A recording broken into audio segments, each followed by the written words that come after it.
ਜਿਹੜੀ ਆਪਾਂ ਡਰੱਗਸ ਦੀ special campaign ਚਲਾਈ ਸੀਗੀ, ਇਹ ਜੁਲਾਈ ਦੇ ਮਹੀਨੇ 'ਚ ਸਪੈਸ਼ਲ ਕੈਂਪੇਨ ਸ਼ੁਰੂ ਕੀਤੀ ਸੀਗੀ। ਸੋ ਇਹਨੂੰ 6 ਮਹੀਨੇ ਹੋ ਗਏ ਆ, ਮਾਨਯੋਗ ਸੀਐਮ ਸਾਹਿਬ ਦੀਆਂ ਹਦਾਇਤਾਂ 'ਤੇ ਸ਼ੁਰੂ ਕੀਤੀ ਗਈ ਸੀ ਇਹ। ਸੋ 6 ਮੰਥਸ ਦਾ ਪਹਿਲਾਂ ਮੈਂ ਦੱਸਣਾ ਚਾਹੂੰਗਾ ਕਿ ਇਹਨਾਂ 6 ਮਹੀਨਿਆਂ ਦੇ ਵਿੱਚ ਟੋਟਲ 7533 FIR ਦਰਜ ਹੋਈਆਂ ਨੇ, ਜਿਸ 'ਚ 9917 ਅਕਿਊਜ਼ਡ ਜਿਹੜੇ ਨੇ ਅਰੈਸਟ ਕੀਤੇ ਗਏ ਨੇ। ਔਰ ਇਹਨਾਂ ਵਿੱਚੋਂ ਕਮਰਸ਼ੀਅਲ ਕੁਆਂਟੀਟੀ ਦੀਆਂ 852 FIR ਨੇ, ਮੀਡੀਅਮ ਕੁਆਂਟੀਟੀ ਦੀਆਂ 5707 ਤੇ ਸਮਾਲ ਕੁਆਂਟੀਟੀ ਦੀਆਂ 1010 FIR ਨੇ। ਸਭ ਤੋਂ ਵੱਧ FIR ਜਿਹੜੀਆਂ ਦਰਜ ਹੋਈਆਂ 579 ਅੰਮ੍ਰਿਤਸਰ ਕਮਿਸ਼ਨਰੇਟ 'ਚ ਦਰਜ ਹੋਈਆਂ, 554 ਫਿਰੋਜ਼ਪੁਰ 'ਚ ਦਰਜ ਹੋਈਆਂ ਔਰ 417 ਪਟਿਆਲਾ ਦੇ ਵਿੱਚ ਦਰਜ ਹੋਈਆਂ। ਕਮਰਸ਼ੀਅਲ ਕੁਆਂਟੀਟੀ ਦੇ ਵਿੱਚ ਸਭ ਤੋਂ ਵੱਧ FIR 63 FIR ਪਟਿਆਲੇ 'ਚ ਦਰਜ ਹੋਈਆਂ, 50 FIR ਕਮਿਸ਼ਨਰੇਟ ਲੁਧਿਆਣਾ 'ਚ ਦਰਜ ਹੋਈਆਂ ਔਰ 46 FIR ਜਿਹੜੀਆਂ ਨੇ STF ਦਾ ਜਿਹੜਾ ਪੁਲਿਸ ਸਟੇਸ਼ਨ ਆ SAS ਨਗਰ ਦੇ ਵਿੱਚ ਉੱਥੇ ਦਰਜ ਹੋਈਆਂ। ਟੋਟਲ ਜਿਹੜੀਆਂ FIR 6 ਮਹੀਨਿਆਂ 'ਚ ਦਰਜ ਹੋਈਆਂ ਉਹ 7533 FIR ਦਰਜ ਹੋਈਆਂ। 7533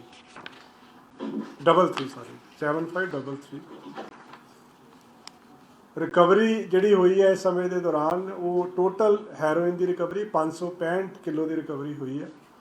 565 ਕਿਲੋ ਦੇ ਵਿੱਚ 418 ਕਿਲੋ ਦੀ ਰਿਕਵਰੀ ਜਿਹੜੀ ਆ ਉਹ ਵਿਦਿਨ ਪੰਜਾਬ ਹੋਈ ਆ। 147.5 ਕਿਲੋ ਦੀ ਰਿਕਵਰੀ ਜਿਹੜੀ ਆ ਉਹ ਗੁਜਰਾਤ ਤੇ ਮਹਾਰਾਸ਼ਟਰ ਦੇ ਵਿੱਚ, ਜਿਹਦੇ 'ਚ ਪੰਜਾਬ ਪੁਲਿਸ ਦਾ ਬੜਾ ਐਕਟਿਵ ਰੋਲ ਸੀ ਰਿਕਵਰੀ ਦੇ ਵਿੱਚ, ਉਹ ਹੋਈ ਆ। 407 ਕਿਲੋ OPM ਦੀ ਰਿਕਵਰੀ ਹੋਈ ਆ। 233 ਕੁਇੰਟਲ ਜਿਹੜੀ ਆ ਉਹ ਪੌਪੀ ਹਸਕ ਦੀ ਰਿਕਵਰੀ ਹੋਈ ਆ। 24 ਕਿਲੋ ਦੀ ਚਰਸ ਦੀ ਰਿਕਵਰੀ ਹੋਈ ਹੈ ਔਰ ਕਾਫੀ ਵੱਡੀ ਮਾਤਰਾ ਦੇ ਵਿੱਚ ਡਰੱਗ ਮਨੀ ਜਿਹੜਾ 7 ਕਰੋੜ 71 ਲੱਖ 51,641 ਕਰੋੜ ਦੀ ਜਿਹੜੀ ਆ 7 ਕਰੋੜ 71 ਲੱਖ 51,641 ਜਿਹੜਾ ਇਹ ਡਰੱਗ ਮਨੀ ਦੀ ਰਿਕਵਰੀ ਹੋਈ ਹੈ। 1918 ਵਹੀਕਲ ਜਿਹੜੇ ਨੇ ਉਹ ਜ਼ਬਤ ਕੀਤੇ ਗਏ ਆ, ਜਿਹੜੇ NDPS ਐਕਟ ਦੇ ਕੇਸਾਂ ਦੇ ਵਿੱਚ ਇਨਵੋਲਵ ਸੀਗੇ। ਜਿੱਥੋਂ ਤੱਕ ਮੈਡੀਕਲ ਡਰੱਗਸ ਦਾ ਸਵਾਲ ਆ, ਜਿਹਦੇ ਵਿੱਚ ਇੰਜੈਕਸ਼ਨ, ਟੈਬਲੇਟਸ, ਕੈਪਸੂਲ, ਸਿਰਪ ਆ, ਉਹ 33,88,725 ਯੂਨਿਟਸ ਜਿਹੜੇ ਆ ਉਹਦੀ ਰਿਕਵਰੀ ਹੋਈ ਇਸ ਸਮੇਂ ਦੇ ਦੌਰਾਨ। ਔਰ ਇਸੇ ਦੌਰਾਨ ਜਿਹੜੀ ਆਪਣੀ ਸਪੈਸ਼ਲ ਕੈਂਪੇਨ ਚੱਲ ਰਹੀ ਸੀ POs ਦੇ ਖਿਲਾਫ, NDPS ਐਕਟ ਦੇ ਖਿਲਾਫ, ਉਹਦੇ ਵਿੱਚ 608 POs ਓਬਲੀਕ ਅਬਸਕੌਂਡਰਸ ਜਿਹੜੇ ਨੇ NDPS ਐਕਟ ਦੇ, ਉਹ ਫੜੇ ਗਏ ਇਸ ਸਮੇਂ ਦੇ ਦੌਰਾਨ। ਜਿਹੜਾ ਹੋਣ ਵਾਲਾ ਹਫਤਾ ਸੀਗਾ, ਕਿਉਂਕਿ ਹਫਤਾਵਾਰ ਆਪਾਂ ਹਮੇਸ਼ਾ ਪ੍ਰੈਸ ਕਾਨਫਰੰਸ ਕਰਦੇ, ਇਸ ਹਫਤੇ ਦੇ ਵਿੱਚ 247 FIR ਦਰਜ ਹੋਈਆਂ ਤੇ 311 ਅਕਿਊਜ਼ ਜਿਹੜੇ ਨੇ ਅਰੈਸਟ ਕੀਤੇ ਆ। ਉਹਦੇ ਵਿੱਚ 19 ਕਮਰਸ਼ੀਅਲ ਕੁਆਂਟੀਟੀ ਦੇ ਕੇਸਿਸ ਨੇ, 246 ਮੀਡੀਅਮ ਕੁਆਂਟੀਟੀ ਦੇ ਔਰ 18 ਸਮਾਲ ਕੁਆਂਟੀਟੀ ਦੇ ਕੇਸਿਸ ਨੇ। ਸਭ ਤੋਂ ਵੱਧ ਇਸ ਹਫਤੇ ਦੇ ਦੌਰਾਨ ਫਿਰੋਜ਼ਪੁਰ 'ਚ ਦਰਜ ਹੋਈਆਂ 27 FIR, 26 ਹੁਸ਼ਿਆਰਪੁਰ 'ਚ, 19 ਅੰਮ੍ਰਿਤਸਰ ਕਮਿਸ਼ਨਰੇਟ ਦੇ ਵਿੱਚ। ਹੈਰੋਇਨ ਦੀ ਜਿਹੜੀ ਰਿਕਵਰੀ ਹੋਈ ਆ ਉਹ 11 ਕਿਲੋ ਦੀ ਰਿਕਵਰੀ ਹੋਈ ਆ, OPM ਦੀ 9 ਕਿਲੋ ਦੀ, ਪੌਪੀ ਹਸਕ ਦੀ 637 ਕਿਲੋ ਦੀ ਔਰ ਇੰਜੈਕਸ਼ਨ ਟੈਬਲੇਟਸ ਦੀ 32,118 ਦੀ ਰਿਕਵਰੀ ਹੋਈ ਆ ਔਰ 13 POs ਓਬਲੀਕ ਅਬਸਕੌਂਡਰਸ ਫੜੇ ਆ। ਤਾਂ ਸਭ ਤੋਂ ਜਿਹੜੀ ਰਿਮਾਰਕੇਬਲ ਅਚੀਵਮੈਂਟ ਜਿਹੜੀ ਹੁਣੇ ਹੋਈ ਹੈ ਰੀਸੈਂਟਲੀ, ਉਹ ਫਾਜ਼ਿਲਕਾ ਦੇ ਵਿੱਚ ਹੋਈ ਹੈ, ਜਿੱਥੇ 31 ਕਿਲੋ ਜਿਹੜੀ ਹੈ ਹੈਰੋਇਨ ਦੀ ਰਿਕਵਰੀ ਹੋਈ ਆ। 29 ਪੈਕਟ ਫੜੇ ਗਏ, ਜਿਹਦੇ ਵਿੱਚ 2 ਅਕਿਊਜ਼ਡ ਅਰੈਸਟ ਹੋਏ ਆ, ਇੱਕ ਪਰਮਜੀਤ ਸਿੰਘ ਪੰਮਾ ਔਰ ਇੱਕ ਜਿਹੜਾ ਹੈ ਉਹ ਆਰਮੀ ਦਾ ਜਵਾਨ ਸੀਗਾ, ਜਿਹਦਾ ਨਾਮ ਡਿਸਕਲੋਜ਼ ਨਹੀਂ ਕੀਤਾ ਗਿਆ ਬਿਕੋਜ਼ ਆਫ ਸਿਕਿਉਰਿਟੀ ਰੀਜ਼ਨਸ। ਔਰ ਦੂਸਰੀ ਗੱਲ ਜਿਹੜੀ ਦੱਸਣਯੋਗ ਹੈ ਕਿ ਫਾਜ਼ਿਲਕਾ ਦੇ ਵਿੱਚ ਉਹਨਾਂ ਨੇ ਬੜੀ ਵਧੀਆ SOP ਬਣਾਈ ਹੋਈ ਆ ਬਾਰਡਰ ਦੇ ਉੱਤੇ, ਜਿਹਦੇ 'ਚ ਵਿਲੇਜ ਡਿਫੈਂਸ ਕਮੇਟੀਜ਼ ਬੜਾ ਇਫੈਕਟਿਵਲੀ ਕੰਮ ਕਰ ਰਹੀਆਂ। ਕਰੀਬ ਉੱਥੇ 36 ਪਿੰਡ ਆ ਜਿਹੜੇ ਬਿਲਕੁਲ ਬਾਰਡਰ ਦੇ ਨਾਲ ਟੱਚ ਕਰਦੇ ਆ ਤੇ 63 ਪਿੰਡ ਆ ਜਿਨ੍ਹਾਂ ਦੇ ਵਿੱਚ ਵਿਲੇਜ ਡਿਫੈਂਸ ਕਮੇਟੀਜ਼ ਕੰਮ ਕਰ ਰਹੀਆਂ। ਸੋ ਉਹਦੀ ਜਿਹੜੀ ਬਣਤਰ ਆ ਵਿਲੇਜ ਡਿਫੈਂਸ ਕਮੇਟੀ ਦੀ, ਉਹ 'ਚ ਕਰੀਬ 7 ਤੋਂ ਲੈ ਕੇ 11 ਦੇ ਆਸ-ਪਾਸ ਹਰ ਕਮੇਟੀ ਦੇ ਵਿੱਚ ਜਿਹੜੇ ਨੇ ਉਹ ਉਹਦੇ ਮੈਂਬਰ ਆ ਉਸ ਕਮੇਟੀ ਦੇ, ਜਿਹਦੇ 'ਚ ਐਕਸ ਆਰਮੀ ਪਰਸਨਸ ਵੀ ਆ, ਐਕਸ ਪੁਲਿਸ ਅਫੀਸ਼ੀਅਲਸ ਵੀ ਆ, ਯੂਥ ਵੀ ਆ ਔਰ SSP ਫਾਜ਼ਿਲਕਾ ਉਹਨਾਂ ਨੇ ਇੱਕ ਬੜੀ ਵਧੀਆ SOP ਬਣਾਈ ਹੈ। ਤਦੇ ਹੀ ਉੱਥੇ ਆਪਾਂ ਦੇਖਣ 'ਚ ਆਇਆ ਕਿ ਰੀਸੈਂਟਲੀ 26 ਕਿਲੋ ਦੀ ਪਹਿਲਾਂ ਹੈਰੋਇਨ ਦੀ ਰਿਕਵਰੀ ਹੋਈ, 29 ਕਿਲੋ 31 ਕਿਲੋ ਦੀ ਹੁਣ ਹੋਈ। ਸੋ ਬਹੁਤ ਇਫੈਕਟਿਵਲੀ ਕੰਮ ਕਰ ਰਹੀ ਹੈ। ਅੱਜ ਹੀ ਮਾਨਯੋਗ DGP ਸਾਹਿਬ ਨੇ ਸਾਰੇ ਪੰਜਾਬ ਦੇ ਜਿਹੜੇ SHOs, DSPs, SSPs, CPs, IG ਰੇਂਜਿਸ ਉਹਨਾਂ ਨਾਲ ਵੀ ਇੱਕ ਅੱਜ 1-to-1 VC ਕੀਤੀ ਸੀਗੀ ਬੜੀ ਡਿਟੇਲ ਦੇ ਵਿੱਚ। ਉਹਦੇ 'ਚ ਹੋਰ ਕਈ ਜਿਹੜੇ ਉਹਨਾਂ ਨੇ ਪਹਿਲੂਆਂ ਦੇ ਉੱਤੇ ਉਹਨਾਂ ਨੂੰ ਡਾਇਰੈਕਸ਼ਨਸ ਦਿੱਤੀਆਂ, ਜਿਹਦੇ ਬਾਰੇ 'ਚ ਜਲਦੀ ਜਿਹੜਾ ਪ੍ਰੈਸ ਨੂੰ ਦੱਸਿਆ ਜਾਊਗਾ। ਬਟ ਉਹਦੇ 'ਚ ਵੀ ਇੱਕ ਮੁੱਖ ਮੁੱਦਾ ਜਿਹੜਾ ਸੀਗਾ ਉਹ ਵਿਲੇਜ ਡਿਫੈਂਸ ਕਮੇਟੀਜ਼ ਨੂੰ ਸਟਰੈਂਥਨ ਕਰਨਾ ਸੀਗਾ। ਸੋ ਜਿੰਨਾ ਸਾਡਾ 553 ਕਿਲੋਮੀਟਰ ਦਾ ਬਾਰਡਰ ਆ ਪੰਜਾਬ ਦਾ, ਜਿਹਦੇ ਵਿੱਚ ਕਾਫੀ ਜ਼ਿਲ੍ਹੇ ਲੱਗਦੇ ਆ, 2 ਮੇਨ ਰੇਂਜਿਸ ਲੱਗਦੀਆਂ, ਜਿਹਦੇ 'ਚ ਫਿਰੋਜ਼ਪੁਰ ਰੇਂਜ ਆ ਔਰ ਜਿਹੜੀ ਆ ਬਾਰਡਰ ਰੇਂਜ ਆ ਜਿਹੜੀ ਟੱਚ ਕਰਦੀ ਉਹਨੂੰ, ਉਹ ਸਾਰਿਆਂ 'ਚ ਹੀ ਵਿਲੇਜ ਡਿਫੈਂਸ ਕਮੇਟੀਜ਼ ਨੂੰ ਹੋਰ ਸਟਰੈਂਥਨ ਕੀਤਾ ਜਾਊਗਾ। ਕਿਉਂਕਿ ਦੇਖਣ 'ਚ ਆਇਆ ਕਿ ਬਾਰਡਰ ਏਰੀਆਜ਼ ਦੇ ਵਿੱਚ ਜਿਹੜੀ ਡਰੱਗਸ ਦੀ ਆਮਦ ਹੁੰਦੀ ਆ ਡਰੋਨ ਦੇ ਰਾਹੀਂ ਜਾਂ ਪਾਈਪਸ ਦੇ ਰਾਹੀਂ, ਉਹਨੂੰ ਫੜਨ ਦੇ ਵਿੱਚ ਜਾਂ ਕੰਟਰੀਬਿਊਸ਼ਨ ਜਿਹੜੀ ਹੁੰਦੀ ਆ, ਕੋਆਰਡੀਨੇਸ਼ਨ ਜਿਹੜਾ ਹੁੰਦਾ ਹੈ, ਉਹ ਵਿਲੇਜ ਡਿਫੈਂਸ ਕਮੇਟੀਜ਼ ਦਾ ਬੜਾ ਅੱਛਾ ਯੋਗਦਾਨ ਉਹ 'ਚ ਦੇਖਣ ਨੂੰ ਮਿਲਿਆ ਹੈ। ਸੋ ਇਹ ਸਾਰੇ ਪੰਜਾਬ 'ਚ ਵਿਲੇਜ ਡਿਫੈਂਸ ਕਮੇਟੀਜ਼ ਨੂੰ ਹੋਰ ਸਟਰੈਂਥਨ ਕਰਨ ਜਾ ਰਹੇ ਹਾਂ ਅਸੀਂ। ਦੂਸਰਾ ਜਿਹੜਾ ਲੋਕਾਂ ਦੇ ਵਿੱਚ ਜਿਹੜੀ ਡਰੱਗਸ ਦੇ ਬਾਰੇ 'ਚ ਜਿਹੜਾ ਇੱਕ ਪ੍ਰੈਵਲੈਂਸ ਜਿਹੜੀ ਆ ਡਰੱਗਸ ਦੀ ਜਾਂ ਪਰਸੈਪਸ਼ਨ ਜਿਹੜੀ ਆ, ਉਹਦੇ ਵਾਸਤੇ ਯੂਥ ਨੂੰ ਨਾਲ ਇਨਵੋਲਵ ਕਰ ਰਹੇ ਹਾਂ। ਸਪੋਰਟਸ ਕਲੱਬਸ ਨੂੰ ਇਨਵੋਲਵ ਕਰਾਂਗੇ, ਯੂਥ ਕਲੱਬਸ ਨੂੰ ਇਨਵੋਲਵ ਕਰਾਂਗੇ, ਤਾਂ ਜੋ ਲੋਕਾਂ ਵੱਲੋਂ ਵੀ ਇੱਕ ਅਵੇਅਰਨੈਸ ਕ੍ਰੀਏਟ ਕੀਤੀ ਜਾਵੇ। ਜਿਸ ਤਰ੍ਹਾਂ ਆਪਾਂ ਦੇਖਿਆ ਕਿ ਸੰਗਰੂਰ ਜ਼ਿਲ੍ਹੇ ਦੇ ਵਿੱਚ ਇੱਕ ਪਿੰਡ ਨੇ ਮਤਾ ਪਾਇਆ ਸੀਗਾ ਕਿ ਵੀ ਸਾਡੇ ਪਿੰਡ ਦੇ ਵਿੱਚ ਜਿਹੜੀ ਡਰੱਗਸ ਨੂੰ ਐਂਟਰ ਨਹੀਂ ਕਰਨ ਦਿੱਤਾ ਜਾਊਗਾ। ਸੋ ਸਿਮਿਲਰ ਜਿਹੜਾ ਹੈ ਬਾਕੀ SHOs ਨੂੰ ਵੀ ਹਦਾਇਤ ਕੀਤੀ ਗਈ ਕਿ ਉਹ ਆਪਣੇ ਆਪਣੇ ਲੈਵਲ 'ਤੇ ਟੇਕਅਪ ਕਰਨ ਪੰਚਾਇਤਾਂ ਦੇ ਨਾਲ, ਕਿਉਂਕਿ ਇਹ ਜਿਹੜਾ ਮੈਨੇਸ ਆ ਨਾ ਡਰੱਗਸ ਦਾ ਜੀ, ਇੱਕ ਸੋਸ਼ਲ ਲੈਵਲ 'ਤੇ ਵੀ ਟੈਕਲ ਕਰਨਾ ਬੜਾ ਜ਼ਰੂਰੀ ਆ। ਪੁਲਿਸ ਜਿਹੜਾ ਆਪਣਾ ਕੰਮ ਕਰ ਰਹੀ ਆ, ਜਿਹੜੀ ਆਪਾਂ ਰਿਕਵਰੀਜ਼ ਕਰ ਰਹੇ ਹਾਂ, ਜੋ ਕੁਛ ਅਸੀਂ ਕਰ ਰਹੇ ਹਾਂ, ਇਨਫੋਰਸਮੈਂਟ ਕਰ ਰਹੇ ਹਾਂ ਅਸੀਂ, ਪਰ ਇਹਦੇ ਨਾਲ ਨਾਲ ਅਵੇਅਰਨੈਸ ਔਰ ਜਿਹੜੀ ਸੁਸਾਇਟੀ ਦੀ ਇਨਵੋਲਵਮੈਂਟ ਆ ਬੜੀ ਜ਼ਰੂਰੀ ਆ। ਸੋ ਹੁਣ ਜਿਹੜਾ ਜੰਗੀ ਪੱਧਰ ਦੇ ਉੱਤੇ ਇਸ ਸਾਲ ਤੋਂ ਸਾਰਿਆਂ ਨੂੰ ਨਾਲ ਲੈ ਕੇ, ਪੰਚਾਇਤਾਂ ਨੂੰ ਲੈ ਕੇ, ਵਿਲੇਜ ਡਿਫੈਂਸ ਕਮੇਟੀਜ਼ ਨੂੰ ਲੈ ਕੇ ਇਹਦੇ 'ਤੇ ਜਿਹੜਾ ਸ਼ਿਕੰਜਾ ਹੋਰ ਜ਼ਿਆਦਾ ਚੰਗੀ ਤਰ੍ਹਾਂ ਕੱਸਿਆ ਜਾਊਗਾ, ਤਾਂ ਜੋ ਲੋਕਾਂ 'ਚ ਇੱਕ ਭਾਵਨਾ ਆਵੇ ਕਿ ਵੀ ਡਰੱਗਸ ਦਾ ਜਿਹੜਾ ਪ੍ਰੈਵਲੈਂਸ ਆ ਉਹ ਘਟਿਆ ਹੈ ਔਰ ਅਵੇਲੇਬਿਲਿਟੀ ਘਟਣੀ ਚਾਹੀਦੀ ਆ ਔਰ ਡਿਮਾਂਡ ਵੀ ਘਟਣੀ ਚਾਹੀਦੀ ਹੈ, ਜਿਹੜਾ ਸਾਡਾ ਫੋਕਸ ਆ। ਸੋ ਡਿਮਾਂਡ 'ਤੇ ਵੀ ਬਹੁਤ ਜ਼ਿਆਦਾ ਫੋਕਸ ਰਹੇਗਾ ਕਿ ਡਿਮਾਂਡ ਵੀ ਘਟੇ ਡਰੱਗਸ ਦੀ। ਉਹ ਮੈਂ ਕਰ ਰਿਹਾ ਜੀ।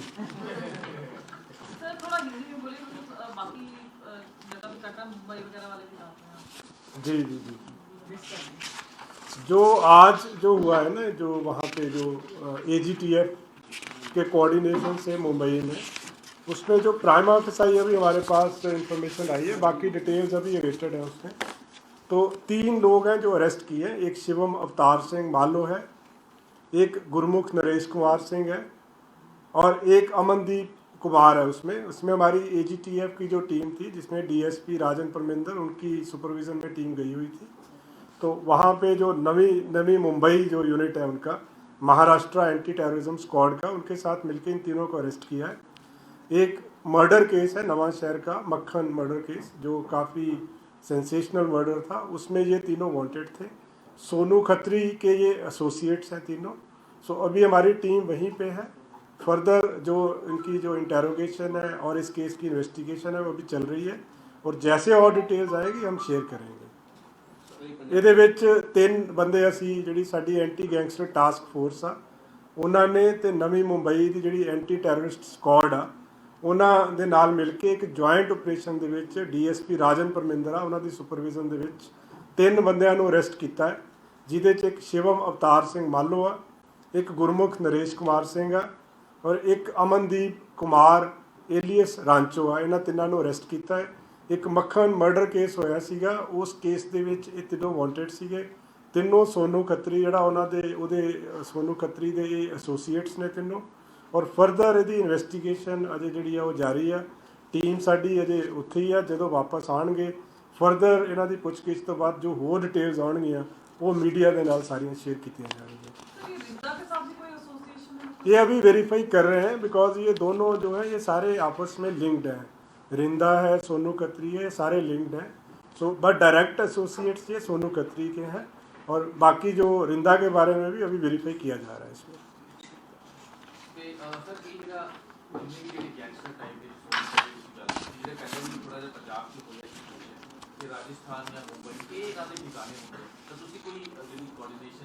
देखो साडा राठी जी बहुत अच्छा कोऑर्ਡੀਨੇਸ਼ਨ ਆ।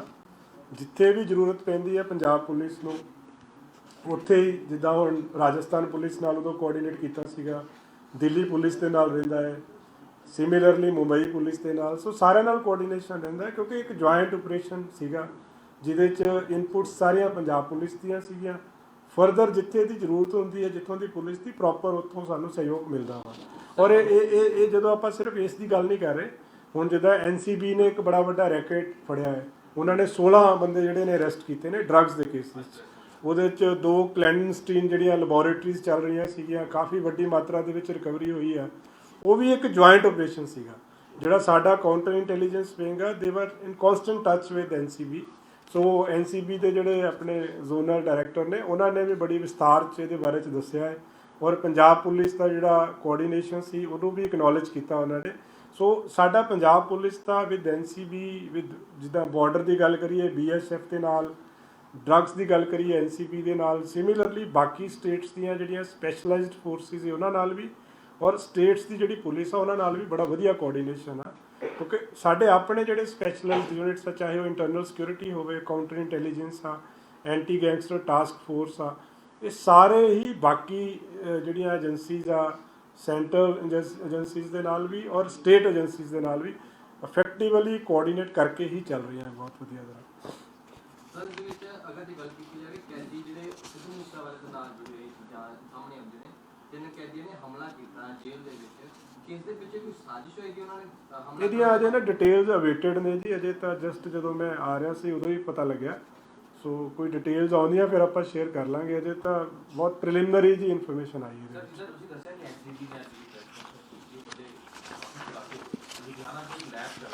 ਜੀ ਜੀ ਉਹ ਸਾਰਾ ਲੈਵਲ ਤੇ ਜਿਹੜੀ ਹੈ ਪ੍ਰੋਪਰਟੀ ਵੀ ਸੀਜ਼ ਕੀਤੀ, ਹਾਲਾਂਕਿ ਉਹਨੇ ਕਿਹਾ ਕਿ ਕਾਊਂਟਰ ਪੰਜਾਬ ਪੁਲਿਸ ਦਾ ਜਿਹੜਾ ਸਹਿਯੋਗ ਹੈ, ਤੇ ਇਸ ਤਰ੍ਹਾਂ ਦੀ ਇਹ ਸਾਰੇ ਜਿਹੜੇ ਬੜੇ ਨੇ ਅਕਸ਼ੇ ਛਾਬੜਾ ਜਿਹੜਾ ਇਹਨਾਂ ਦਾ ਮਾਸਟਰ ਉਹ ਹੈ ਦੁਬਈ ਤੋਂ ਜਿਹੜੇ ਹੈਗੇ ਕ੍ਰੋਸ ਬਾਰਡਰ ਹੈਗੇ, ਤੇ ਪੰਜਾਬ ਪੁਲਿਸ ਕਿਸ ਤਰ੍ਹਾਂ ਕਰ ਰਹੀ, ਕਿਉਂਕਿ ਇਹ ਜਿਹੜਾ ਨੈਕਸਸ ਹੈ ਬਹੁਤ ਵੱਡਾ ਹੈ। ਉਹ ਕਹਿੰਦੇ ਵਾਈਟ ਕਾਲਰ ਵੀ ਇਹਦੇ ਵਿੱਚ ਇਨਵੋਲਵ ਨੇ, ਲਗਾਤਾਰ ਅਸੀਂ ਇਹਦੇ ਵਿੱਚ ਕੰਮ ਕਰ ਰਹੇ। ਨਹੀਂ ਦੇਖੋ, ਇਹਦੀ ਇਨਵੈਸਟੀਗੇਸ਼ਨ ਪ੍ਰਾਇਮਰੀ ਤੌਰ ਤੇ ਕਿਉਂਕਿ ਕੇਸ NCB ਦੇ ਕੋਲ ਆ, ਬਟ ਸਾਡਾ ਜਿਹੜਾ ਕਾਊਂਟਰ ਇੰਟੈਲੀਜੈਂਸ ਜਿਹੜਾ ਯੂਨਿਟ ਆ ਉਹ ਤਾਂ ਕਨਸਟੈਂਟਲੀ ਟੱਚ 'ਚ ਆ। ਫਰਦਰ ਜਿਹੜੇ ਏਰੀਆ 'ਚ ਜੋ ਉਹਨਾਂ ਨੇ ਦੇਖੋ ਪ੍ਰੋਪਰਟੀਜ਼ ਫਰੀਜ਼ ਕਰ ਰਹੀਆਂ, ਉਹਨਾਂ ਨੇ ਉਹਦੇ ਵਾਸਤੇ ਉਹਨਾਂ ਨੂੰ ਜਿਹੜੀ ਕੋਆਰਡੀਨੇਸ਼ਨ ਦੀ ਜ਼ਰੂਰਤ ਆ। ਉਹ ਜਿਸ ਤਰ੍ਹਾਂ ਉਹਨਾਂ ਨੇ ਡਿਟੇਲ ਦੇ ਵਿੱਚ ਦੱਸਿਆ ਹੀ ਹੈ ਕਿ ਉਹਨਾਂ ਦੀ ਇਨਵੈਸਟੀਗੇਸ਼ਨ ਹਰ ਪਹਿਲੂ ਤੋਂ ਚੱਲ ਰਹੀ ਆ। ਜਿੱਥੋਂ ਤੱਕ ਪ੍ਰੋਪਰਟੀਜ਼ ਦੀ ਗੱਲ ਕਰ ਰਹੇ ਆਪਾਂ, ਪ੍ਰੋਪਰਟੀ ਸੀਜ਼ਰ ਤੇ ਵੀ ਚੱਲ ਰਿਹਾ ਵਾ, ਉਹਨਾਂ ਦੇ ਐਸੋਸੀਏਟਸ ਦੇ ਰੋਲ ਵੀ ਐਗਜ਼ਾਮਿਨ ਕਰ ਰਹੇ ਆ, ਟੈਕਨੀਕਲ ਜਿਹੜਾ ਸਰਵੇਲੈਂਸ ਆ ਜਿਹੜੀ ਉਹ ਵੀ ਚੱਲ ਰਹੀ ਆ। ਸੋ ਜਿੱਥੇ ਜਿੱਥੇ ਸਾਡੀ ਜ਼ਰੂਰਤ ਹੋਏਗੀ ਪੰਜਾਬ ਪੁਲਿਸ ਦੀ, ਉਹ ਸਾਰੀ, ਬਲਕਿ it's a joint I would say ਕਿ ਜਿੱਦਾਂ ਸਾਨੂੰ ਵੀ ਜ਼ਰੂਰਤ ਆ, ਉਹਨਾਂ ਨੂੰ ਵੀ ਜ਼ਰੂਰਤ ਆ। ਕਿਉਂਕਿ ਜਿਹੜਾ ਖਤਮ ਹੋ ਰਿਹਾ ਵਾ, ਜਿਹੜਾ ਕੋਡ ਖਤਮ ਹੋ ਰਿਹਾ, ਉਹ ਤਾਂ ਸਾਡੇ ਏਰੀਆ 'ਚ ਹੀ ਖਤਮ ਹੋ ਰਿਹਾ ਹੈ। ਸਰ ਜਿੱਦਾਂ ਜੱਗੂ ਭਗਵਾਨਪੁਰੀਆ ਦੀ ਵੀ ਮੈਂ ਗੱਲ ਕੀਤੀ, ਜੇ ਗੈਂਗਸਟਰ ਵੀ ਇਨਵੋਲਵ ਹੈ ਔਰ ਜਿਹੜਾ ਕਿ ਇਸ ਤਰ੍ਹਾਂ ਨੈਕਸਸ ਚੱਲ ਰਿਹਾ ਹੈ, ਇਹਨੂੰ ਵੀ ਹਾਲਾਂਕਿ ਇਹ ਹਮੇਸ਼ਾ ਤੋਂ ਹੀ ਰਹਿੰਦਾ ਹੈ ਜੀ, ਜਿਹੜਾ ਗੈਂਗਸਟਰਸ ਦਾ ਔਰ ਡਰੱਗ ਸਮਗਲਰਸ ਦਾ ਔਰ ਟੈਰਰਿਸਟਸ ਦਾ, ਇਹ ਤਾਂ ਕਾਫੀ ਦੇਰ ਤੋਂ ਇਹ ਫਿਨੋਮੀਨਨ ਹੈਗਾ ਹੈ ਕਿ ਜਿਹੜਾ ਆਲਰੇਡੀ ਇਹ ਨੈਕਸਸ ਚੱਲ ਰਿਹਾ ਵਾ। ਇਹਦੇ ਵਿੱਚ ਵੀ ਇੱਕ ਕੇਸ ਦੇ ਵਿੱਚ ਇੱਕ ਐਸੋਸੀਏਟ ਹੈਗਾ ਜਿਹੜਾ ਬੰਦਾ ਜੱਗੂ ਭਗਵਾਨਪੁਰੀਆ ਨਾਲ ਲਿੰਕਡ ਸੀਗਾ। ਸੋ ਇਸ ਐਂਗਲ ਨੂੰ ਤਾਂ ਤਦੇ ਇਹੀ ਰੀਜ਼ਨ ਆ ਕਿ ਕਾਊਂਟਰ ਇੰਟੈਲੀਜੈਂਸ ਵਿੰਗ ਜਿਹੜਾ ਹੈ ਸਾਡਾ, ਉਹ ਮੇਨਲੀ ਟੈਰਰਿਸਟ ਰਿਲੇਟਡ ਇਸ਼ੂਜ਼ 'ਤੇ ਜ਼ਿਆਦਾ ਆਪਰੇਟ ਕਰਦਾ ਹੈ।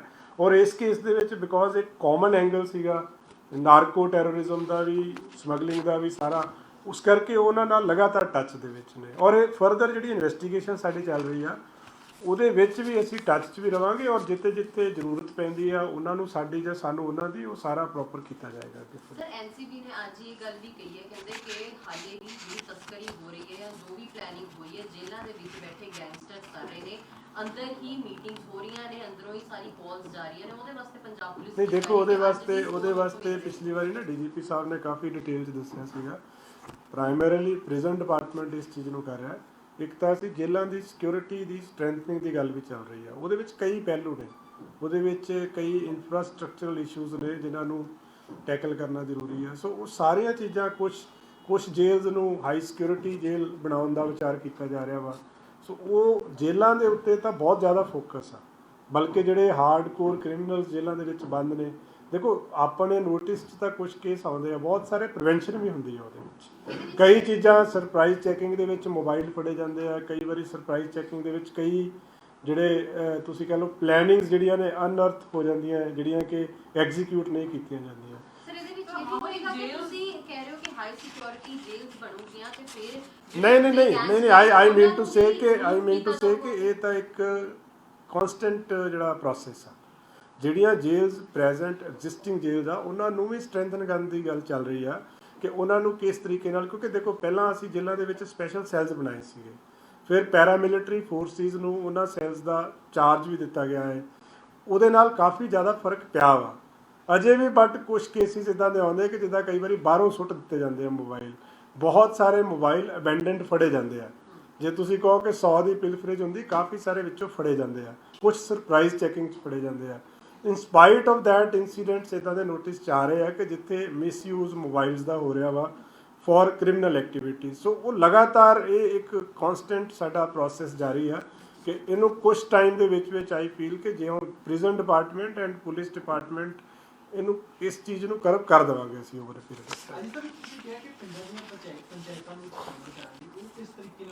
ਦੇਖੋ ਇਹਦੇ ਵਿੱਚ ਨਾ ਜੀ ਇੱਕ ਪੰਚਾਇਤ ਨੇ ਪਿੱਛੇ ਮਤਾ ਪਾਇਆ ਸੀਗਾ ਕਿ ਜਿਹੜਾ ਸਾਡੇ ਪਿੰਡ ਦੇ ਵਿੱਚ ਕੋਈ ਵੀ ਡਰੱਗਸ ਵੇਚੇਗਾ ਉਹਦੇ ਖਿਲਾਫ ਉਹਨਾਂ ਨੇ ਫਾਈਨ ਅਨਾਉਂਸ ਕੀਤਾ ਸੀਗਾ। ਸੋ ਇੱਕ ਤਾਂ ਇਹ ਹੈਗਾ ਹੈ ਕਿ ਪੰਚਾਇਤਾਂ ਦੇ ਵਿੱਚ ਵੀ ਵਾਂਟ ਕਿ ਪੰਚਾਇਤਾਂ ਆਪ ਮੁਹਾਰੀ ਅੱਗੇ ਆਉਣ ਕਿ ਅਸੀਂ ਆਪਣੇ ਪਿੰਡ ਨੂੰ ਡਰੱਗ ਫ੍ਰੀ ਕਰਨਾ ਵਾ। ਕਈ ਵਾਰੀ ਆਪਾਂ ਦੇਖੋ, ਆਪਾਂ ਵੀ ਪਿੰਡਾਂ ਦੇ ਰਹਿਣ ਵਾਲੇ ਆ, ਆਪਾਂ ਕਈ ਵਾਰੀ ਦੇਖਿਆ ਕਿ ਕੋਈ ਬੰਦਾ ਛੋਟੇ ਲੈਵਲ ਤੇ ਨਸ਼ਾ ਵੇਚਦਾ ਹੁੰਦਾ ਹੈ, ਪਿੰਡ 'ਚ ਲੋਕਾਂ ਨੂੰ ਪਤਾ ਵੀ ਹੁੰਦਾ, ਪਰ ਉਹਦੇ ਬਾਵਜੂਦ ਵੀ ਹਰ ਬੰਦਾ ਸੋਚਦਾ ਕਿ ਮੇਰਾ ਕੀ ਕੰਮ ਹੈ ਇਹਦੇ 'ਚ, ਕਿ ਪੁਲਿਸ ਆਵੇ ਪੁਲਿਸ ਕਰੇ। ਸੋ ਜਿੱਥੇ ਪੰਚਾਇਤਾਂ ਜਿਹੜੀਆਂ ਪਹਿਲ ਕਦਮੀ ਕਰਨਗੀਆਂ, ਲੋਕ ਪਹਿਲ ਕਦਮੀ ਕਰਨਗੇ, ਤੇ ਇੱਦਾਂ ਦੇ ਬੰਦਿਆਂ ਨੂੰ ਨੱਥ ਪਾਈ ਜਾ ਸਕਦੀ ਆ। ਦੂਸਰਾ, ਮਾਨਯੋਗ ਸੀਐਮ ਸਾਹਿਬ ਨੇ ਪਿੱਛੇ ਅਨਾਉਂਸ ਵੀ ਕੀਤਾ ਸੀ, ਇੱਕ ਹਾਈ ਲੈਵਲ ਦੀ ਮੀਟਿੰਗ ਹੋਈ ਸੀ ਜਿਹੜੀ ਡੀਜੀਪੀ ਸਾਹਿਬ ਵੀ ਗਏ ਸੀਗੇ ਉਸ ਮੀਟਿੰਗ, ਸਾਰੇ ਆਫੀਸਰ ਗਏ ਸੀ। ਉਹਦੇ 'ਚ ਵੀ ਅਨਾਉਂਸ ਕੀਤਾ ਗਿਆ ਸੀ ਕਿ ਜਿਹੜੀਆਂ ਪੰਚਾਇਤਾਂ ਇਹ ਇਨਸ਼ੋਰ ਕਰਨਗੀਆਂ ਕਿ ਸਾਡੇ ਪਿੰਡ ਦੇ ਵਿੱਚ ਅਸੀਂ ਨਸ਼ਾ ਨਹੀਂ ਵਿਕਣ ਦੇਣਾ, ਮਤੇ ਪਾਉਣਗੀਆਂ, ਉਸ ਮਤੇ ਨੂੰ ਇੰਪਲੀਮੈਂਟ ਕਰਨਗੀਆਂ, ਤਾਂ ਉਹਨਾਂ ਨੂੰ ਵਾਜਿਬ ਇਨਾਮ ਵੀ ਦਿੱਤਾ ਜਾਏਗਾ। ਸੋ ਉਹਦੇ ਬਾਰੇ ਵੀ ਵਿਚਾਰ ਹੋ ਰਿਹਾ। ਸੋ ਆਪਾਂ ਇਹ ਚਾਹੁੰਦੇ ਹਾਂ ਕਿ ਇਹ ਇੱਕ ਦੇਖੋ, ਜਿੱਦਾਂ ਆਪਾਂ ਮੈਂ ਗੱਲ ਪਹਿਲਾਂ ਕੀਤੀ ਕਿ ਇਨਫੋਰਸਮੈਂਟ ਇੱਕ ਪਾਰਟ ਹੈ। ਇਨਫੋਰਸਮੈਂਟ ਦੇ ਵਿੱਚ ਆਪਾਂ ਡਰੱਗਸ ਫੜਦੇ ਹਾਂ, ਕੋਈ ਬਾਰਡਰ ਤੋਂ ਆਈ, ਕੋਈ ਟ੍ਰਾਂਜ਼ਿਟ ਰੂਟ ਤੇ ਫੜੀ, ਕੋਈ ਕਿਤੇ ਫੜੀ। ਸੋ ਉਹ ਹੈਗਾ ਕਿ ਤਾਂ ਜੋ ਲੋਕਾਂ ਤੱਕ ਪਹੁੰਚਣ ਨਾ ਦਿੱਤੀ ਜਾਵੇ। ਉਹਦੇ ਬਾਵਜੂਦ ਵੀ ਬਹੁਤ ਸਾਰੀ ਪਿਲਫਰੇਜ ਹੋ ਜਾਂਦੀ ਹੈ ਕਿਉਂਕਿ ਹਰ ਚੀਜ਼ ਨੂੰ ਚੈੱਕ ਕਰਨਾ ਪੋਸੀਬਲ ਕਈ ਵਾਰੀ ਨਹੀਂ ਹੋ ਪਾਉਂਦਾ।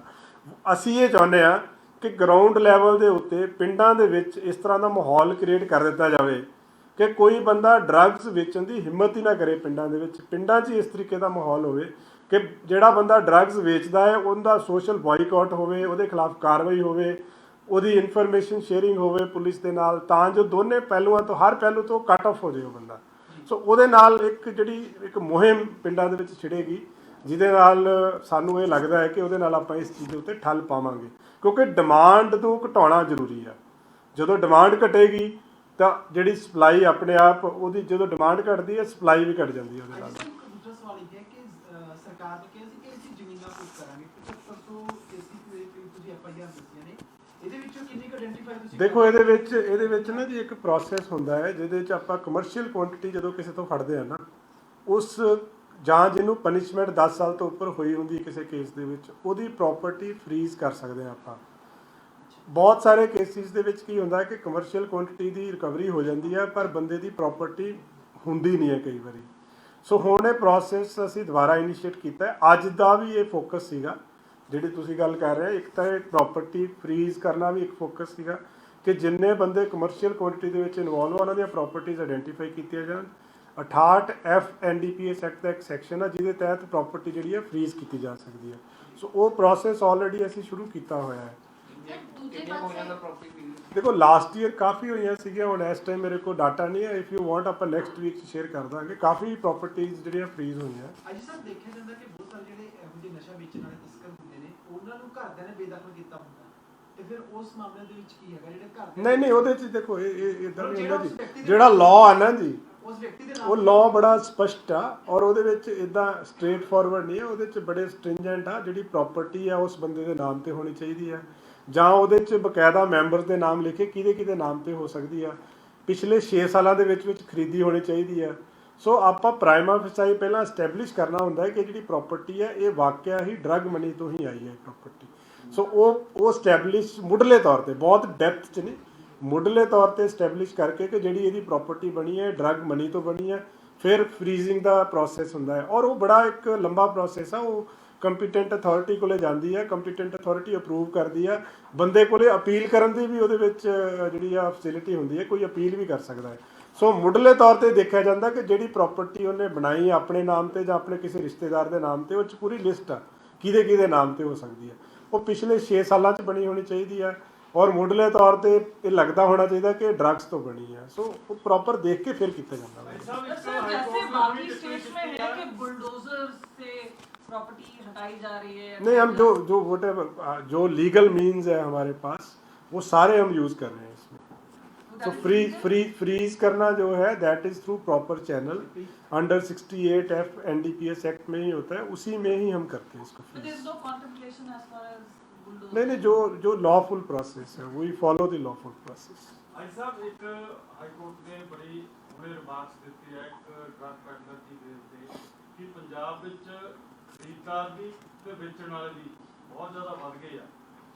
ਕੀ ਕਾਰਨ ਹੈ, ਕੀ ਸਮਝਦੇ ਹੋ ਤੁਸੀਂ, ਪਹਿਲਾਂ ਨਾਲੋਂ ਡਰੱਗ ਜ਼ਿਆਦਾ ਹੋ ਗਿਆ ਕਿ नहीं, देखो ये नहीं जी, ਡਰੱਗਸ ਦੀ ਪ੍ਰੈਵਲੈਂਸ ਤਾਂ ਜਿਹੜੀ ਆ ਉਹ ਐਗਜ਼ਿਸਟ ਕਰਦੀ ਆ, ਤਦੇ ਹੀ ਆਪਾਂ ਇੰਨੀ ਸਪੈਸ਼ਲ ਕੈਂਪੇਨ ਚਲਾਈ ਡਰੱਗਸ ਦੇ ਖਿਲਾਫ।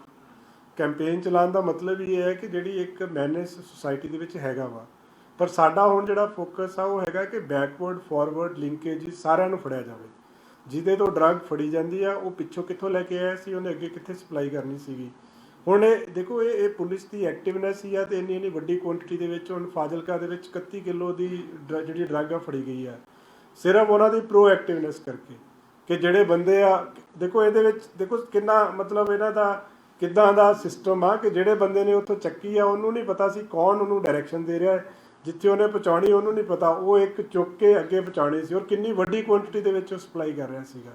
ਸੋ ਇਹ ਜਿਹੜਾ ਇਹ ਤਾਂ ਸਪੈਸ਼ਲ ਕੈਂਪੇਨ ਸਾਡਾ ਚਲਾਇਆ ਹੀ ਇਸ ਲਈ ਗਿਆ ਵਾ। ਔਰ ਜਿਹੜੀ ਤੁਸੀਂ ਗੱਲ ਕਰਦੇ ਆ ਕਿ ਡਿਮਾਂਡ ਵੀ ਹੈਗੀ ਆ ਸਪਲਾਈ ਵੀ ਹੈਗੀ ਆ, ਉਸੇ ਲਈ ਅਸੀਂ ਇਹ ਬੈਕਵਰਡ ਫਾਰਵਰਡ ਲਿੰਕੇਜ ਤੇ ਜ਼ੋਰ ਦੇ ਰਹੇ ਹਾਂ ਕਿ ਜਿਸ ਤਰ੍ਹਾਂ ਪਹਿਲਾਂ ਆਰਗੇਨਾਈਜ਼ਡ ਤਰੀਕੇ ਨਾਲ ਕਹਿੰਦੇ ਸੀ ਏਡਾ ਵੱਡਾ ਡਰੱਗ ਰੈਕੇਟ ਹੋਇਆ, ਹੁਣ ਇਹ ਥੋੜਾ ਸਕੈਟਰਡ ਹੋ ਗਿਆ। ਕਈ ਬੰਦੇ ਨਹੀਂ, ਇਹਦੇ ਕਈ ਪਹਿਲੂ ਹੁੰਦੇ ਆ ਜੀ। ਇੱਕ ਥਿਊਰੀ ਨਹੀਂ ਆਪਾਂ ਕਹਿ ਸਕਦੇ, ਕਿਉਂਕਿ ਜਿਹੜਾ ਸਿੰਥੈਟਿਕ ਡਰੱਗ ਹੈ ਨਾ, ਜਿਹੜਾ ਮੈਡੀਕਲ ਤੇ ਸਿੰਥੈਟਿਕ ਡਰੱਗ ਹੈ, ਕਿਉਂਕਿ ਬਹੁਤ ਛੋਟੀ ਕੁਆਂਟੀਟੀ ਦੇ ਵਿੱਚ ਵੀ ਕੈਰੀ ਕਰਦੇ ਆ ਲੋਕ। ਸੋ ਉਹਦੇ ਕਰਕੇ ਕਈ ਵਾਰੀ ਇਨਵੋਲਵਮੈਂਟ ਕਈ ਬੰਦੇ ਇਹੋ ਜਿਹੇ ਜਿਹੜੇ ਆਪ ਵੀ ਡਰੱਗ ਲੈਂਦੇ ਵੀ ਆ, ਖਾਂਦੇ ਵੀ ਆ, ਵੇਚ ਵੀ ਦਿੰਦੇ ਆ ਵਿੱਚੋਂ। ਸੋ ਉਹ ਉਸੇ ਕਰਕੇ ਅਸੀਂ ਹੁਣ ਇੱਕ ਨਵਾਂ ਅੱਜ ਫੇਰ ਕੀਤਾ ਕਿ ਹਰ ਪੁਲਿਸ ਸਟੇਸ਼ਨ, ਪਹਿਲਾਂ ਤਾਂ ਆਪਾਂ ਜ਼ਿਲ੍ਹਾ ਲੈਵਲ ਤੇ ਹੌਟ ਸਪੌਟਸ ਆਇਡੈਂਟੀਫਾਈ ਕਰ ਰਹੇ ਸੀ, ਹੁਣ ਅਸੀਂ ਕੀਤਾ ਪੁਲਿਸ ਸਟੇਸ਼ਨ ਲੈਵਲ ਤੇ SHO ਆਪਣੇ ਲੈਵਲ ਤੇ ਲੋਕਾਂ ਨਾਲ ਪਬਲਿਕ ਮੀਟਿੰਗਸ ਕਰਕੇ ਉਹਨਾਂ ਤੋਂ ਫੀਡਬੈਕ ਲੈ ਕੇ ਹੌਟ ਸਪੌਟਸ ਆਇਡੈਂਟੀਫਾਈ ਕਰਨ, ਫਿਰ ਉਹ ਹੌਟ ਸਪੌਟਸ ਤੇ ਸਪੈਸੀਫਿਕ ਕੈਂਪੇਨ ਚਲਾ ਕੇ ਉਹਨਾਂ ਏਰੀਆਜ਼ ਨੂੰ ਡਰੱਗ ਫ੍ਰੀ ਕਰਨ। ਸ਼ਹਿਰਾਂ ਦੇ ਵਿੱਚ ਇਹੀ ਚੀਜ਼ ਜਦੋਂ ਆਪਾਂ ਕਰਦੇ ਆ ਉਹ ਕਾਲੋਨੀਜ਼ ਤੇ ਚਲੇ ਜਾਂਦੀ ਹੈ, ਪਾਕਟਸ ਤੇ ਚਲੇ ਜਾਂਦੀ ਆ। ਜਦੋਂ ਆਪਾਂ ਰੂਰਲ ਏਰੀਆ ਦੀ ਗੱਲ ਕਰਦੇ ਆ ਉਹ ਸਪੈਸੀਫਿਕ ਪਿੰਡਾਂ ਦੇ ਚਲੀ ਜਾਂਦੀ ਹੈ। ਸੋ ਇਹ ਜਿਹੜਾ ਨਾ ਇਹਦੇ ਵਿੱਚ ਹੁਣ ਤਦੇ ਮੈਂ ਦੁਬਾਰਾ ਗੱਲ ਉਹੀ ਕਰ ਰਿਹਾ ਕਿ ਸੁਸਾਇਟੀ ਦਾ ਜਿਹੜਾ ਯੋਗਦਾਨ ਬੜਾ ਜ਼ਰੂਰੀ ਆ। ਔਰ ਆਹ ਸਾਲ ਜਿਹੜਾ ਹੁਣ ਕਿਉਂਕਿ ਅਸੀਂ ਹੁਣ ਤੱਕ ਪਿਛਲੇ 6 ਮਹੀਨੇ ਆਪਾਂ ਨੂੰ ਹੋ ਗਏ ਆ, ਅਸੀਂ ਲਗਾਤਾਰ ਸਾਡੀ ਰਿਕਵਰੀਜ਼ ਹੋ ਰਹੀਆਂ, ਸਭ ਕੁਝ ਹੋ ਰਿਹਾ। ਹੁਣ ਅਸੀਂ ਚਾਹੁੰਦੇ ਗਰਾਊਂਡ ਲੈਵਲ ਤੇ ਜਾ ਕੇ ਇਹਨੂੰ ਜੜ ਤੋਂ ਖਤਮ ਕੀਤਾ ਜਾਵੇ ਇਸ ਚੀਜ਼ ਨੂੰ। ਕਈ ਥਾਂ ਪੁਲਿਸ ਵਾਲੇ ਵੀ ਇਹਦੇ ਵਿੱਚ ਇਨਵੋਲਵ ਹੁੰਦੇ ਆ। ਉਹ ਤਾਂ ਜਿਹੜਾ ਪੁਲਿਸ ਵਾਲਾ ਡਰੱਗਸ ਦੇ ਕੇਸ 'ਚ ਇਨਵੋਲਵ ਹੋਏਗਾ ਉਹਦੇ ਖਿਲਾਫ ਤਾਂ ਸਟ੍ਰਿਕਟ ਐਕਸ਼ਨ ਹੈ ਜੀ, ਕੋਈ ਮਾਫੀ ਦੀ ਗੁੰਜਾਇਸ਼ ਨਹੀਂ ਹੈਗੀ ਇਹਦੇ ਵਿੱਚ। ਅੱਜ ਤੱਕ ਕੋਈ ਪੁਲਿਸ ਦੇ ਉੱਪਰ ਵੀ ਸਖਤੀ ਕੀਤੀ ਜਾ ਰਹੀ, ਕਿਉਂਕਿ ਜਿਸ ਤਰੀਕੇ ਦੇ ਨਾਲ ਵੀਡੀਓ ਸੋਸ਼ਲ ਮੀਡੀਆ ਦੇ ਉੱਪਰ ਵਾਇਰਲ ਹੁੰਦੀਆਂ ਨੇ ਕਿ ਇੱਕ ਪੁਲਿਸ ਮੁਲਾਜ਼ਮ ਨਸ਼ੇ ਦੀ ਹਾਲਤ ਦੇ ਵਿੱਚ ਘੁੰਮਦਾ ਹੈ, ਦੂਸਰੀ ਜਗ੍ਹਾ ਤੇ ਕੋਈ ਡਰਿੰਕ ਕਰਿਆ ਹੋਇਆ ਹੁੰਦਾ ਹੈ। ਦੇਖੋ ਜਿਹੜਾ ਬੰਦਾ ਕਿਸੇ ਤਰ੍ਹਾਂ ਦਾ ਵੀ ਮਿਸਕੰਡਕਟ ਕਰਦਾ ਹੈ ਜੀ, ਮਿਸਕੰਡਕਟ ਮਾਈਨਰ ਵੀ ਹੋ ਸਕਦਾ ਤੇ ਮਿਸਕੰਡਕਟ ਗ੍ਰੇਵੈਸਟ ਵੀ ਹੋ ਸਕਦਾ ਹੈ। ਡਰੱਗਸ ਲੈਣਾ, ਡਰੱਗਸ ਦੇ ਮਾਮਲੇ 'ਚ ਇਨਵੋਲਵ ਹੋਣਾ ਉਹ ਗ੍ਰੇਵੈਸਟ ਮਿਸਕੰਡਕਟ ਆ, ਤੇ ਗ੍ਰੇਵੈਸਟ ਮਿਸਕੰਡਕਟ ਦੀ ਜਿਹੜੀ ਸਜ਼ਾ ਹੁੰਦੀ ਆ PPR ਦੇ ਹਿਸਾਬ ਨਾਲ ਉਹ ਡਿਸਮਿਸਲ ਹੀ ਹੁੰਦੀ ਹੈ ਸਰਵਿਸ ਤੋਂ। ਸੋ ਉਹ ਜਿਹੜਾ ਬੰਦਾ ਇਹੋ ਜਿਹੇ ਕੰਮ 'ਚ ਪਾਇਆ ਜਾਏਗਾ ਉਹਦੇ ਖਿਲਾਫ ਸਖਤ ਕਾਰਵਾਈ ਕੀਤੀ ਜਾਊਗੀ। ਪੰਜਾਬ ਪੁਲਿਸ ਦਾ ਜਵਾਨ ਸ਼ਹੀਦ ਹੋਇਆ, ਉਹ ਆਪਣੀ ਜਿਹੜੀ ਡਿਊਟੀ ਨਿਭਾ ਰਿਹਾ ਸੀ, ਤਾਂ ਉਹਦੇ ਵਿੱਚ ਗੱਲ ਕੀਤੀ ਜਾਵੇ ਹਥਿਆਰਾਂ ਦੇ ਨਾਲ ਜਦੋਂ ਉਹਨਾਂ ਤੇ ਫਾਇਰ ਕੀਤੇ ਜਾਂਦੇ ਨੇ ਤਾਂ ਜਵਾਬੀ ਦੇ ਵਿੱਚ ਕੀ ਲੱਗਦਾ ਹਥਿਆਰ ਕਿੱਥੋਂ ਆਉਂਦੇ ਨੇ? ਫਿਰ ਵੀ ਅਜਿਹਾ ਘਟਨਾ ਦੇਖੋ ਇਹ ਜਿਹੜਾ ਇਹ ਵਾਲਾ ਇਨਸੀਡੈਂਟ ਹੋਇਆ ਉਹਦੇ ਵਿੱਚ 3 ਜਿਹੜੇ ਨੇ ਉਹ ਅਕਿਊਜ਼ਡ ਇੰਜਰਡ ਹੋਏ ਆ, ਇੱਕ ਅਬਸਕੌਂਡਿੰਗ ਆ ਉਹ ਵੀ ਫੜਿਆ ਜਾਏਗਾ। ਸੋ ਉਹਨਾਂ ਕੋਲੋਂ ਮੁੱਢਲੇ ਤੌਰ ਤੇ 3 ਵੈਪਨ ਅਜੇ ਮਿਲੇ ਆ, ਜਿਹਦੇ 'ਚ 2 32 ਬੋਰ ਦੇ ਸੀਗੇ ਪਿਸਟਲ, ਇੱਕ 30 ਬੋਰ ਦਾ ਹੈ। ਹੁਣ ਉਹਦੀ ਡੈਪਥ 'ਚ ਜਾ ਰਹੇ ਆ। ਬਹੁਤ ਅਨਫੋਰਚੂਨੇਟ ਇਨਸੀਡੈਂਟ ਹੋਇਆ ਜਿਹੜਾ ਸ਼ਹੀਦ ਹੋਇਆ ਜਵਾਨ, ਪਰ ਪੰਜਾਬ ਪੁਲਿਸ ਦੀ ਇਹ ਸ਼ਲਾਘਾਯੋਗ ਆ ਕਿ ਦੇਖੋ ਉਹਨਾਂ ਨੇ ਮਤਲਬ ਪਿੱਛਾ ਨਹੀਂ ਛੱਡਿਆ, ਉਹਦਾ ਪਿੱਛਾ ਕਰਕੇ ਫੜੇ, ਉਸ 'ਚ ਚਾਹੇ ਜਵਾਨ ਸਾਡਾ ਸ਼ਹੀਦ ਹੋ ਗਿਆ ਪਰ ਬਹਾਦਰੀ ਦੀ ਇੱਕ ਮਿਸਾਲ ਆਈ ਗੁੱਟ ਸੀ। ਜਿਹੜੀ ਗੱਲ ਤੁਸੀਂ ਕਰ ਰਹੇ ਹੋ ਇਹਦੀ ਵੈਪਨਸ ਦੀ ਕਿੱਥੋਂ ਆਏ ਉਹਦੇ 'ਚ ਸਾਰੀ ਅਸੀਂ ਡੈਪਥ ਦੇ ਵਿੱਚ ਜਾਵਾਂਗੇ। ਹੁਣ ਇਹਨਾਂ ਨੂੰ ਹੁਣ ਜਦੋਂ ਪੁੱਛਗਿੱਛ ਦੇ ਕਾਬਲ ਹੁੰਦੇ ਆ ਫਿਰ ਪੁੱਛਗਿੱਛ ਕਰਕੇ ਫਰਦਰ ਇਨਵੈਸਟੀਗੇਸ਼ਨ। ਵੱਡੀ ਗੈਂਗ ਨਾਲ ਜੁੜੇ ਹੋ ਸਕਦੇ ਨੇ, ਹੋਰ ਵੀ ਦੇਖੋ ਹਾਰਡਕੋਰ ਕ੍ਰਿਮੀਨਲਸ ਤਾਂ ਇਹ ਹੈਗੇ ਹੀ ਆ ਤਿੰਨੋਂ ਹੀ। ਇਹਨਾਂ ਦੇ ਖਿਲਾਫ ਆਲਰੇਡੀ 2-2 3-3 ਪਰਚੇ ਆ, ਮਰਡਰ ਦੇ ਪਰਚੇ ਵੀ ਆ, 307 ਦੇ ਪਰਚੇ ਵੀ ਆ, ਡਕੈਤੀ ਦੇ ਪਰਚੇ ਵੀ ਆ। ਸੋ ਜਿਹੜੇ 3 ਅਕਿਊਜ਼ਡ ਅਰੈਸਟ ਕੀਤੇ ਆ ਤਿੰਨੋਂ ਹੀ ਹਾਰਡਕੋਰ ਕ੍ਰਿਮੀਨਲਸ ਨੇ। ਫਰਦਰ ਇਹ ਐਸੋਸੀਏਟਸ ਕਿਹਦੇ ਸੀਗੇ ਉਹ ਪੁੱਛਗਿੱਛ 'ਚ ਪਤਾ ਲੱਗੇਗਾ। ਠੀਕ ਹੈ ਜੀ, ਥੈਂਕ ਯੂ। ਹਾਂਜੀ हैप्पी लोहड़ी हो गई। हाँ जी, हाँ लोहड़ी तो बाद ही लेना, एसोसिएट्स पे अलग से एक बाइट फिर सारे करेंगे मेरा गला नहीं एक नहीं ज्वाइंट कर लेंगे। नहीं सर इंग्लिश में नहीं मेरा ना गला नहीं ज्वाइंट कर लो ज्वाइंट कर देंगे, मेरे तो होने नहीं, मेरा गला थोड़ा खराब है। नहीं आप मैं बैठ के बोल रहा रोल कर लो जी, बैठ के बोल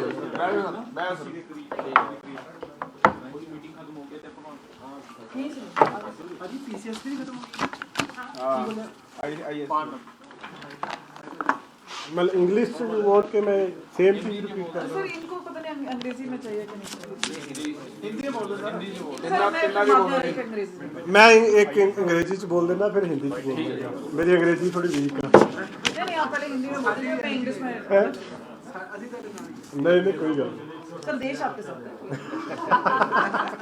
है नहीं हिंदी च पहले बोल देना फिर आप पंजाबी शुरू करना जी फिर। सो नहीं पंजाबी च तो बोल तो सर पंजाबी में हो गया, हिंदी में करना। जो हमारी एंटी गैंगस्टर टास्क